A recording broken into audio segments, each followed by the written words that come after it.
And civil rights legend and longtime UN ambassador made a stop to Columbia, South Carolina. Ambassador Andrew Young was here to celebrate 60 years of desegregation at USC. News 19's Peyton Lewis sat down with him for a special one-on-one interview to talk about what it was like to live in a divided country and what work he believes still needs to be done.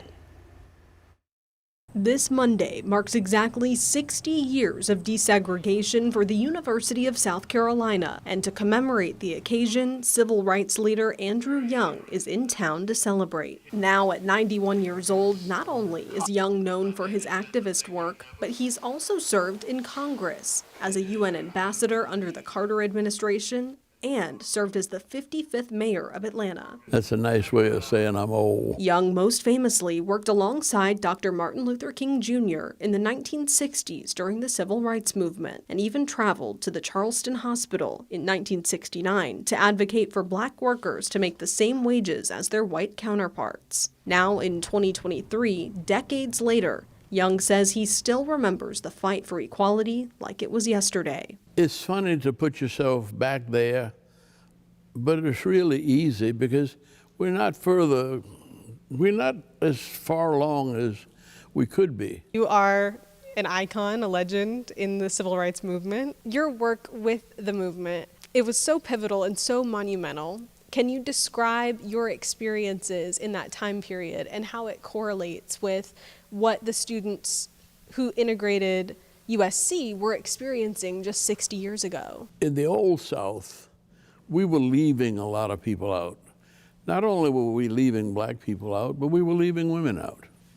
And we didn't even want to think about and discuss people who were gay. It wasn't sure when I was a child that because I was born black that I could do as well as God would have me do. Now, we don't have a perfect nation now, but we're a whole lot better than we were. Well, I don't know that we're all that better. You worked very closely with Dr. King in his time going around the United States. Do you think that we are where he dreamed we would be today? In some sense, I think we're ahead of his dreams.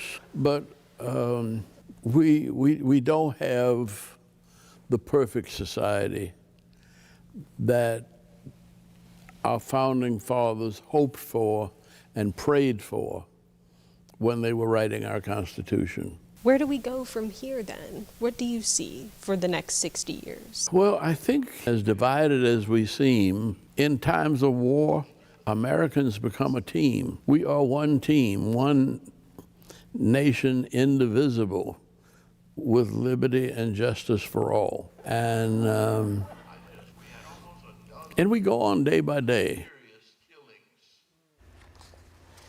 Decades of wisdom. How about that? Well, Ambassador Young spoke to the community about a book written about his life. And of course, he was here to celebrate desegregation and the anniversary at USC. And South Carolina was the last state in the nation to desegregate its public schools. According to the College of Charleston, Clemson was the first university in the state to desegregate. That was back in January of 1963. And the last public college to desegregate was the Citadel. That was 1966.